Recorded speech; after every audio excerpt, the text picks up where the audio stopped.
Decision decides destiny.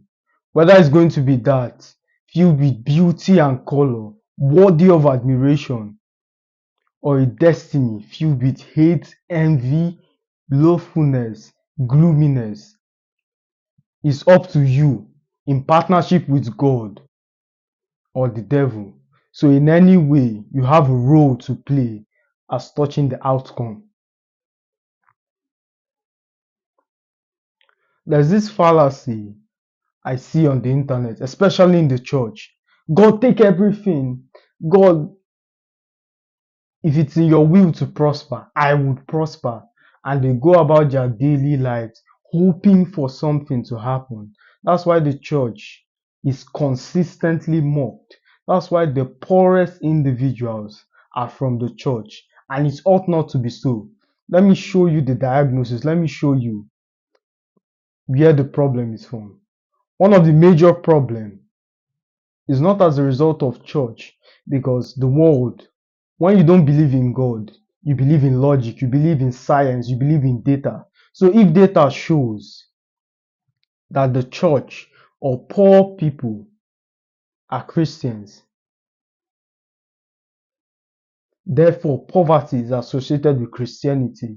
If you're a Christian, it means you are poor, or it means it's, as Karl Marx puts it, the opium of the masses. So you are so poor, you have failed in life, failed in marriage, failed in every single thing as touching a beautiful destiny. Then you need some shaman or priest to give you hope of a better future. That's how they see it. And until you can prove otherwise, until the church can receive information and doctrine like this on a consistent basis that makes for their victory, the mockery would continue. You see what they did in the Olympics, depicting the Last Supper alongside naked people. For as long as there are no influential Christians to stand up and say this is wrong. In fact, if we look at our counterparts, which is the Muslims, you can't even dare insult their prophets, let alone make mockery in a stadium with a platform as large as the Olympics. It's asinine, but anyways, back to the initial discourse. Decision decides destiny. The fallacy that God would somehow take responsibility for your life is indeed a fallacy. In fact, as benevolent as Christ the King is, He died for our sins. Jesus, the apostle of our faith, He would still not impose salvation on you at the expense of your eternal damnation. Because one of the distinguishing factor or the distinct factor between man and any of other of God's creatures, I don't know why I'm mixing my words up. Maybe it's just enthusiasm. I feel very excited. I want every single thing to pour out. But I truly want to take my time and explain this concept very carefully. So permit me for messing up my words. However, one of the distinct factor between man and any of God's creatures is the will to do it, the will. Behold, I come to the door of your heart and I knock. So it's in your prerogative to either open the door or sit down there. He doesn't barge in and the kings of kings and force you to accept him. No, there is a will factor. When JFK asked von Braun at NASA, what would it take to put a man on the moon? Well, Mr. President, the will to do it. So the will to do it. Will is something that even God, as powerful as He is, cannot subvert. I don't want to turn this into a Bible sermon or a Bible study. But if you recall perfectly, when God asked Samuel, how long would you stay here, seeing I've rejected Saul? Take your horn and go to the house of Jesse, anoint David. So you see how God seems helpless as touching his relationship between man. Why didn't he anoint David himself? Why didn't he do it himself? Why did he have to go through some kind of intermediary? Because of a man, a man, a man, his will. The earth or the heavens of the heavens belongs to him. The earth has he given to the sons of men. So there's nothing he does on this earth without going through a man. You need the will of a man in order to function in his territory. It's the same thing with his counterpart, the devil. The devil needs your will. You and I have to agree to heinous concepts like LGBTQ or promoting gay people or having individuals chop their dick up for it to exist. So the will factor needs to come into play. It's the interaction between celestial beings and the will of men that provides access to wreak either havoc or peace. The will. The will is very important. Any anytime you think you've lost everything, no, you've what's this kind of distraction is this? Apologies. Anytime you've anytime you think you've lost everything, once you still have your will, you've not lost it. Everything is not over. Remember the prodigal son. I will arise and go to my father's house. I would arise. Nobody told him. Nobody ministered to him. An angel did not appear. He did it as a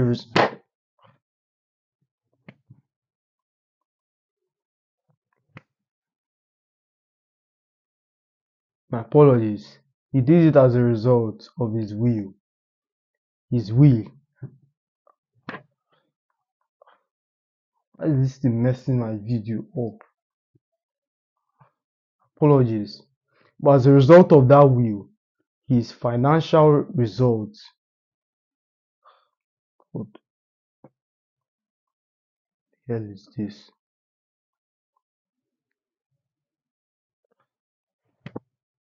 And I have to get the exterminators to fumigate this apartment. This studio, I have no idea. My apologies, friends, for cutting off that interesting teaching. But even the prodigal son, before he went to his father's house, he said, I will arise and go to my father's house. And as a result of that decision, his financial destiny altered immediately as a result of that decision, which then goes to show decision decides destiny. For every decision, there are consequences attached, and the consequences have already been pre-programmed.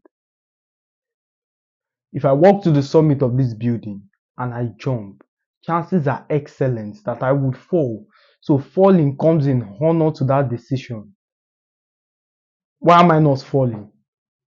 Because the decision to activate that consequence has not been made. If this is the case, and every single one of you who are intelligent individuals agree with me cerebrally that decision has consequence, and the consequence has already been pre-programmed, why then are people wasting their 20s, going to clubs, going to party, living a hedonistic life? If decision has consequence, and the consequence of those decisions are dire, why are they still taking them? Because unlike this analogy, the consequences are not immediate. If every single person, that's as tiny as it is, finally got it. Yeah, you pay for disrupting my video.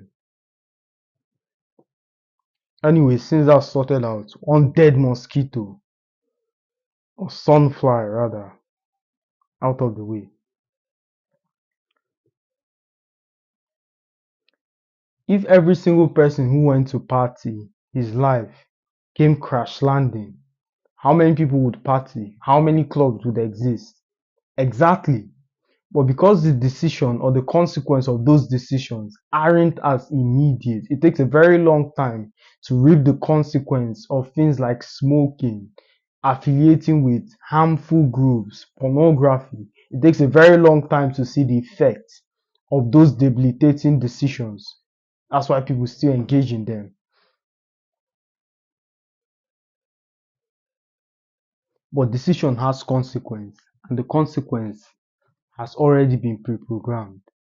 Now ask yourself this question. What decision did I make today? And how did it advance me towards my most coveted goal? Do I even have a goal? What decision have I been making with my life? If I was to reap the consequence, the aggregated consequence of every single thing I've done leading up to this month, is that a harvest I really want to take? If the answer is no, listen to the following decisions I'm about to list. The first decision, in order to take control of your life, and I want you to pay attention very, very keenly. Give me your attention. Because information is like light. Light drives away darkness. And the cool thing about information, it doesn't care how long that darkness has stayed. At the instance of light, it disappears. If an abandoned building, 100 years in, immediately you turn on the light bulb, darkness is not going to go, whoa, whoa, whoa.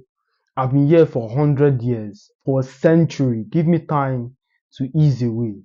It disappears immediately. So the same thing with your ignorance. At the instance of this knowledge, it disappears. And once you have knowledge, it transits you from point A to point B. Every single one of you will agree that if there was some neurosurgical process that could substitute your mind with that of mine, you'd achieve the exact same result as me with your body. The problem is not your body, it is evident. The problem. Exactly. Although there's no such neurosurgical process, and whether or not I'm willing to substitute my mind, my effort, and every single thing I've gone through in order to develop this mind is a different discourse in and of itself. However, if you are able to sustain my beliefs, you would achieve the exact same result as mine. So the first decision, pay attention, is the decision to make exceptional spiritual progress. Before you shut off and go, oh, spirituality, serve, pray, pray. No, no, no, no. That's not the angle I want you to attack it from. Very recently, I saw a video of some OnlyFans star, and I truly do not want to mention his name or give publicity to that degenerate young man. Money is everything. You can go worship your God, but God doesn't pay your bills. God doesn't give you a blanket when it's cold in the night and you can't afford good shelter and your window is broken and you have to freeze to death. God doesn't pay my rent, and listen, all of these asinine things. In fact, for you to have that kind of mentality towards life and destiny shows that you are already at a disadvantage. In fact, if it would take 2 years to transform the average individual, yours would take a decade because you're stupid, clearly. Now you've added atheism, couple this with your stupidity. God doesn't pay bills, God doesn't, so does degeneracy. You have to work. Bible says it, there is labor or there's profit in every labor. So in order to get something or in order to derive profiting, you have to work. One of the things the Bible gives you is a moral stricture to go about it. It gives you the guidelines on how to engage in financial principle. It gives you the guidelines on what and what not to do in your pursuit of finances. Because my friend, there's a way you can receive finances and lose. Please listen to me. I know it sounds like an oxymoron that you can receive finances and still lose. What does it profit a man if he gains the whole world and he loses his own soul in the process? You can gain the whole world. There's such a thing as bad money. Take Judas, for instance. He received money at the expense of his life, at the expense of his career. After that mistake, someone else took his position as an apostle, and ultimately, he lost his relationship with the master. That is an example of bad money. Majority of people engage in all of this kind of activities that somehow market sexuality. Not only do they wind up broke because they've not developed the faculties of their mind that connotes to investing, causing them to live a certain lifestyle that will plow the excess into income generating assets that grows the money over time as opposed to dilute it. They spend it all. But it comes with a price. What happens when your kid is in the playground and a child casually pulls up a photo of his mom yelling or someone else jogging his mom? Put yourself in that position. You're in a courtyard or you're in an argument or you're giving a debate. You're having the best time of your life. The power is back on. I need to sue the landlord because I'm going through extreme difficulty in cohabitating in this studio. However, the power is back on. It doesn't stop you from learning. It doesn't stop you from being transformed. In fact, this is a story that I would one day tell that irregardless of the debilitating factor, irregardless of the environment, it was incongruent for recording. Sometimes the power would go off, sometimes it wouldn't. I killed a fucking mosquito in your presence. So this is a story I will tell one day. In fact, this goes to show that I practice what I preach. I do the exact same things I tell you to do. Majority of creators will have made excuses. Majority of people, when the power is back on, the mosquitoes, I would call the fumigator. The fumigator comes in. It takes 30 minutes for him to arrive. 30 minutes to get the job done. Another 1 hour before the environment is clear. And before you know it, the whole day is gone. That's by the way. Back to the initial discourse that is leading to your transformation. There's such a thing as bad money. What happens if you are having the best time in your life, perhaps in a debate or in some kind of in-class presentation, and someone casually yells, "Well, your mom's a whore." I guarantee you, as stoic as you deem yourself to be, it would hurt you.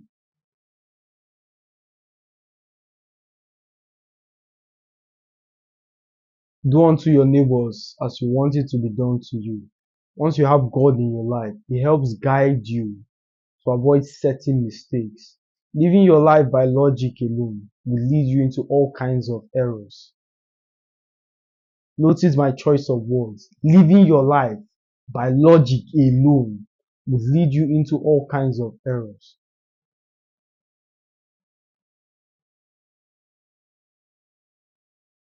That's the first one. Makes exception decision to make exceptional progress. Is this another one? I really need to sue this landlord. Decision to make exceptional progress.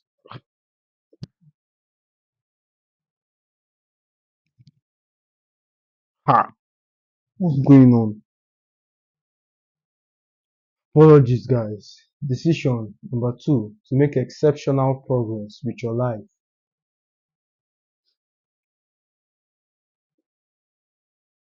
This mosquito just messed up my whole discourse, messed up this conversation. Sincere apologies. I'll get this fixed. The next time I'm recording, these hindrances will no longer be available. Or number two is to contend for superior belief systems. Contend for superior belief systems. This one is very important. At the beginning of this discourse, I highlighted the importance of decision and the role it has to play as touching your life and destiny. However, if you don't have a transformed mind, if your mind hasn't been developed to make quality decisions like that of those sex workers and OnlyFans and those degenerates, you would sincerely make wrong decisions. And the very difficult thing about life is ignorance has a price. And whether you make a mistake in sincerity or in righteousness, you would reap what you sow. If a child puts his hand in the plug, electricity doesn't go whoa whoa whoa. As a child, he learns the lesson, and as a consequence, he never makes that mistake. Throw a child out the window. I'd like to see gravity step in and slow the downfall. He learns the lesson immediately. So ignorance has a price. Before you go on this journey of transformation, don't go around reading random books and piling all kinds of information. First have a reference, because without reference, transformation cannot occur. You need a picture of what you are becoming. The mistake most people make in this process is they try to quote someone verbatim or to become someone else identically. It doesn't work that way. Follow them who through patience has faith and has obtained the promise. You follow them while looking unto Jesus. It's like a chef. How does a chef devise new recipes? By trying out other people's recipes. Then along the line, when he is able to cook comfortably, he tunes down the garlic, adds lemon, fries it for longer, and see the taste, see the outcome. That's how new recipes are devised. It's the same thing with you. You're going to blend your personality into that reference. So you don't overhaul your life. For instance, if the person you're trying to replicate his results is stoic, doesn't smile, doesn't comment, always about his business, but you like the results he produced and your values conflict, you can try to replicate that result in addition to your values. Does that make sense? Let me give you a logical example. You want to achieve what Elon has done, but you dislike his arrogance. You dislike the fact that he's always busy or he overworks or he's extreme with things like childbearing, etc., etc., etc. You can replicate the results imbibing your own belief system.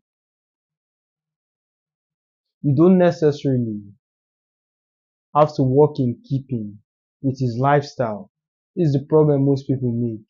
All in the name of trying to follow a template, they adopt all kind of negativity associated with that vessel.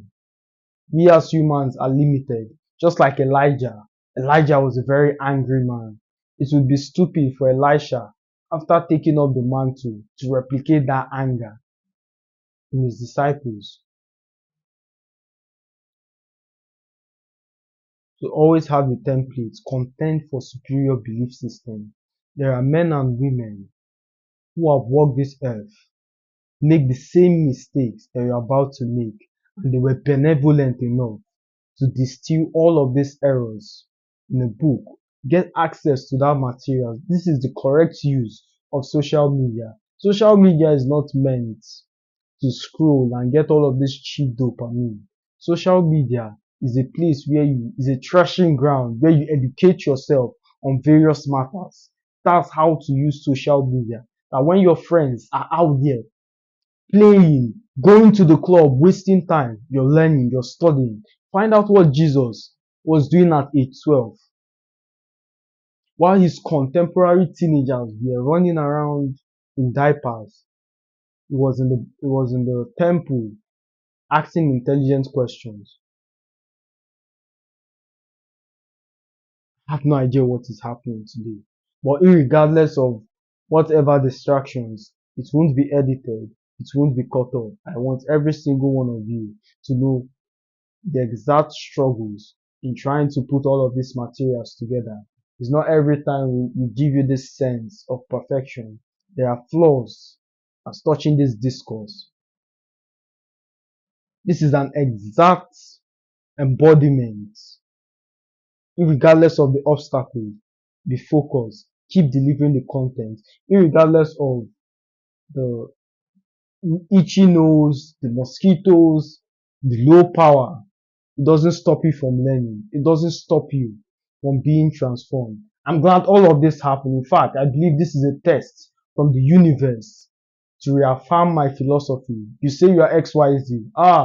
Alright, here are some challenges. Let's see how you circumvent. Do you give excuses? Do you lean into this excuse? Because in fact, they are real. I have every cause to end this video or cut it short, make it shorter than intended, to attend to the various excuses, but I refuse to do so. This is a lesson every single one of you who is an NS fan should adopt.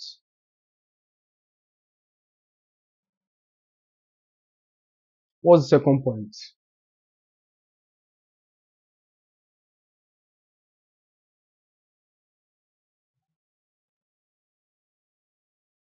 Content for superior belief systems. Content for superior belief systems. If you make a mistake someone else has made, you're the one who's twice as unwise because someone failed for you. Someone failed for you. It's like watching an individual get into a ditch, struggle for 20 years, and you make that same mistake.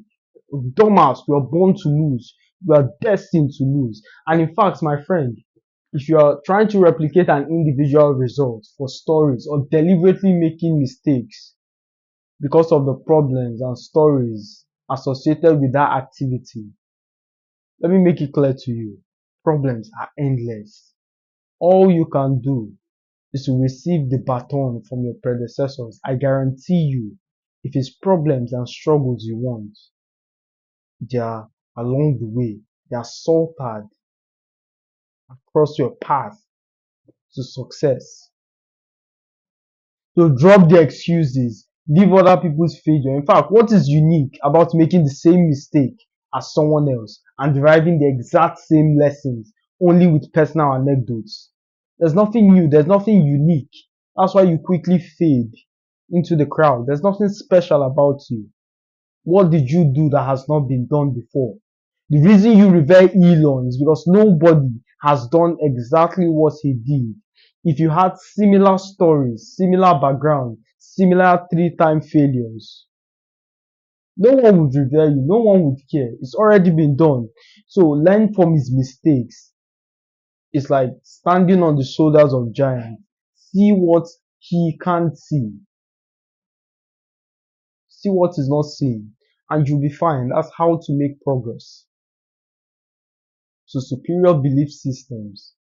The third is to find your God-given assignments. This one is equally as important. Pay attention very carefully. If there's something you would learn, if there's something you will take out of this recording, is this last point. Understand this fundamentally. This is something you refer to as purpose, your God-given assignment. Why are you here on this earth? Answer that question. Why am I here? What am I doing here? Who am I? These are deep questions you need to answer. Come to the conclusion before you arrive at certain phase of your life. Mhm.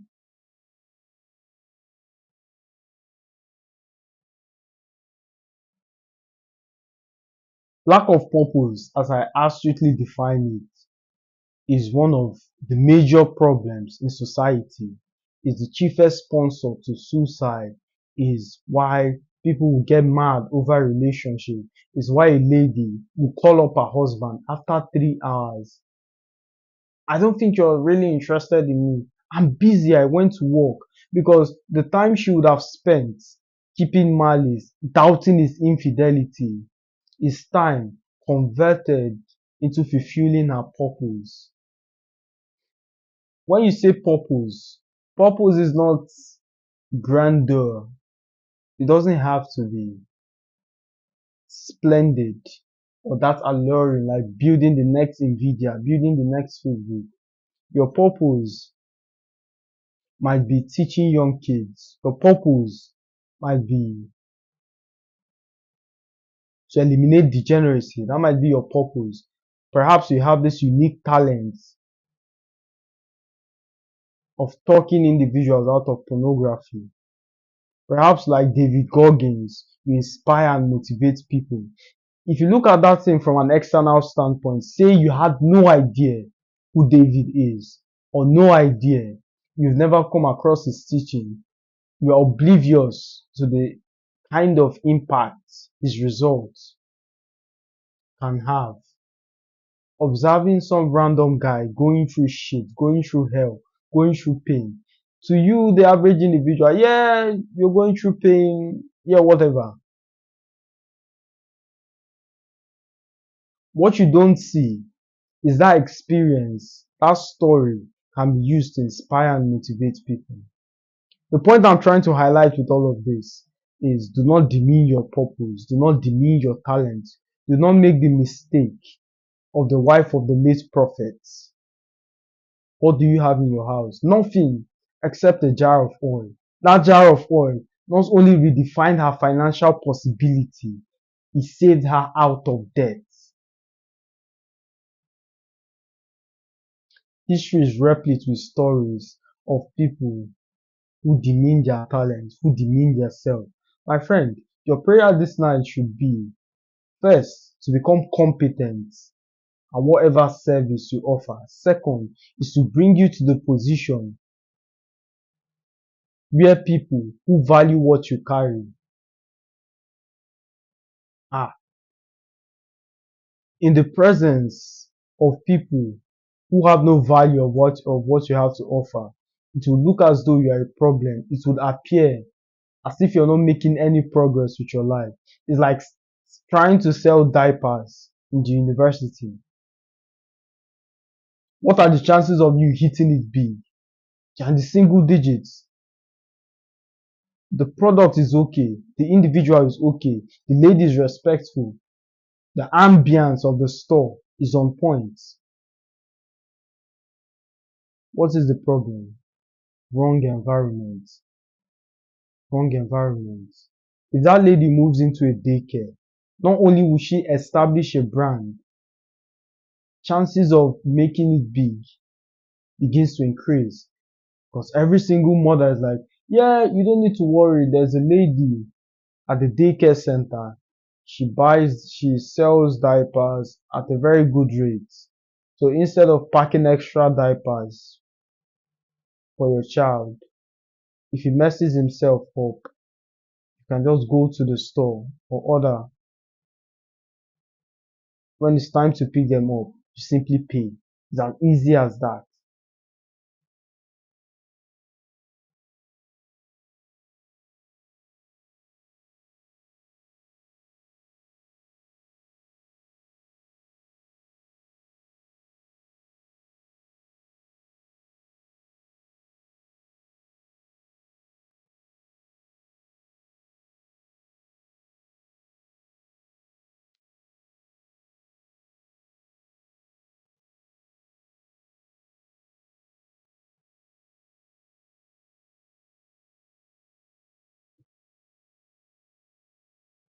Find your purpose. Purpose is what gets you out of bed. And when you get up in the morning, you're not strained at the idea that you have to work 12 hours a week, because you are purposeful. In fact, the same dopamine, the same rush, the same energy you derive.